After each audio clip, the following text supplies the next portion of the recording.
Yo soy Liber y el día de hoy te voy a platicar sobre una propuesta muy mala por parte de una de las escuelas de economía que ha habido. La propuesta propiamente es de Murray Newton Rothbard, el fundador del anarcocapitalismo y un exponente reconocido de la escuela austriaca. Por cierto, de los pocos, si no es que el único reconocido internacionalmente por gran parte de la comunidad austriaca estadounidense. La mayoría de los estadounidenses de la escuela austriaca casi no son reconocidos porque muchas veces, como Lew Rockwell, se pierden en cosas increíblemente disparatadas. Pero hay que admitir que Rothbard tiene buenos libros. También tiene malos y tiene muchas ideas muy cuestionables. Murray Rothbard decía que había que tener un coeficiente de caja del 100% en los bancos para evitar crisis. Pero ahora, vamos a entender por qué decía esto. ¿Qué decía la teoría austriaca del ciclo económico? Pues aquí lo podemos encontrar en este libro, donde también incluye la exposición austriaca del ciclo económico con explicaciones monetarias. ¿Qué nos dice Hayek en este libro? Nos dice que un cambio en el circulante de dinero terminaba deformando la información que tenía que dar el mercado y daba lugar principalmente al aumento de la producción más allá de lo necesario, porque lo común naturalmente era que aumentara el circulante en aquellos tiempos que se escribe esto al final de la Primera Guerra Mundial, cuando cae el patrón oro, y ahora los gobiernos pues podían tener más movilidad en regular la oferta monetaria, y esta oferta monetaria pues se regulaba hacia arriba, imprimían más dinero para poder sostener los gastos económicos, principalmente en años anteriores, gastos de guerra. Ahora, ¿qué tiene que ver esto con el coeficiente de caja del 100%? Bueno, pues vamos a saber qué es el coeficiente de caja del 100%. El coeficiente de caja del 100% es que todo el dinero que tú pongas en un banco, ahí se quede. Porque, ¿qué es lo que hacen los bancos? Bueno, digamos que tú metes 100 pesos en una cuenta bancaria. Tú puedes retirar esos 100 pesos cuando tú quieras. Pero a la vez, el banco privado puede emitir deuda de hasta 99% de la caja para un deudor. Entonces, en vez de tener 100 pesos en existencia, pues se crearon 99 más. Y esto, pues da creación a dinero, aparte del dinero que puede crear un banco central. Y entonces aparece el problema que menciona Hayek de la deformación de la información del mercado por medio del aumento del dinero circulante. La propuesta rothbardiana es que los bancos guarden el 100% de su dinero. O sea, que si alguien quiere pedir prestados 90 pesos y hay 100 en el banco se va a quedar con 10 pesos solamente por medio de una autorización previa por parte del que depositó originalmente, y la otra persona pues va a tener los 90, y así no va a cambiar la oferta monetaria. Va a seguir habiendo 100 pesos.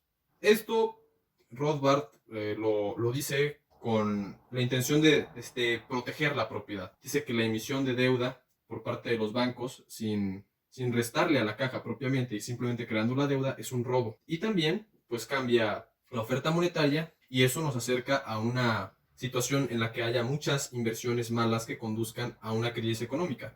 Primero hay que entender qué es el ciclo económico. El ciclo económico es un periodo en el que primero hay una recuperación de la crisis anterior, una bonanza, un pico de esta bonanza, una depresión, una crisis, y vuelve a comenzar el ciclo. Normalmente, cuando hablamos del ciclo, nos enfocamos en el momento en el que se llegan las crisis. Pero también nos preguntamos cómo es que estas crisis llegan a darse. Lo que usualmente pasa en las crisis económicas propias, o sea, las crisis que son puramente económicas, de causas económicas, son producto de una sobreproducción de bienes. La crisis actual no es una crisis propiamente de orígenes económicos, sino que tiene su origen a una pandemia que está disminuyendo el consumo y por tanto la producción de los países. Sin embargo, lo que normalmente pasa en el ciclo económico es que, dado el optimismo que provocan los periodos de bonanza, se llega a una inversión que ya no va a ser, que ya no va a producir ganancias para los inversores, ya no va a ser rentable. Y eso tiene una repercusión en cierto punto, porque hay varias personas que terminan haciendo esto y llegamos a un punto de recesión donde la actividad económica disminuye porque los que han producido de más están tratando de liquidar sus inventarios, están despidiendo a las personas. También un aspecto lateral muy importante es que los bancos pierden confianza entre sí. No se sabe quién sí tiene dinero para poder pagar sus obligaciones con sus clientes, no se sabe a quién le puedes prestar dinero, ni siquiera entre los bancos, porque no se sabe qué tan seguro es. Entonces, pues aparecen las crisis económicas. Pero, como les estaba mencionando aquí en el video, al señor Rothbard se le ocurrió, según él, una manera de impedir que las crisis ocurrieran. Y bueno, para concluir, me gustaría referirme a la propia parte final del libro de Precios y Producción y otras obras de Hayek. La parte en la que él expone su teoría del ciclo económico de manera monetaria y en el que también hace referencia a la importancia de los cambios de los depósitos y de la creación del dinero fiduciario, no es propiamente el libro de Precios y Producción, sino lo que se adjunta en el libro que les mostré. Él lo publica en un ensayo que se llama La teoría monetaria del ciclo económico. Hayek menciona que él igual no ve posible un cambio de forma bancaria en el sentido de la reserva fraccionaria. Y también nos hace una predicción que también falla. Nos dice que gracias a posibles intercambios de información entre los bancos con los bancos centrales, se podían prevenir las crisis económicas gracias al aumento de información. Y ese aumento de información al que él se refería se dio no solamente entre los bancos, sino para todas las cuentas nacionales.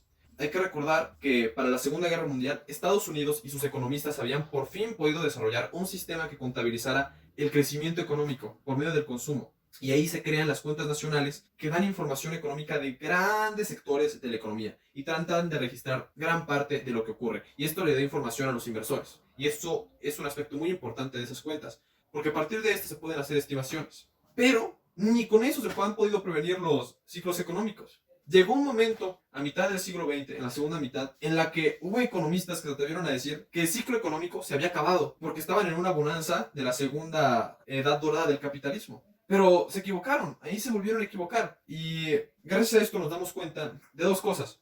Primero, los ciclos económicos son inevitables. Y segundo, algo que quiero dejar bien remarcado, es que la propuesta rothbardiana del 100% de coeficiente de caja inmovilizaría el capital y podría retrasar por mucho el desarrollo. Y alguna alusión a esta clase de ideas hace también Hayek. Él escribe esto naturalmente antes de que Rothbard haga una propuesta semejante, pero también se refiere a los problemas que podría causar una inmovilidad del capital. Bueno, eso es todo. Espero que estén muy bien. Nos vemos.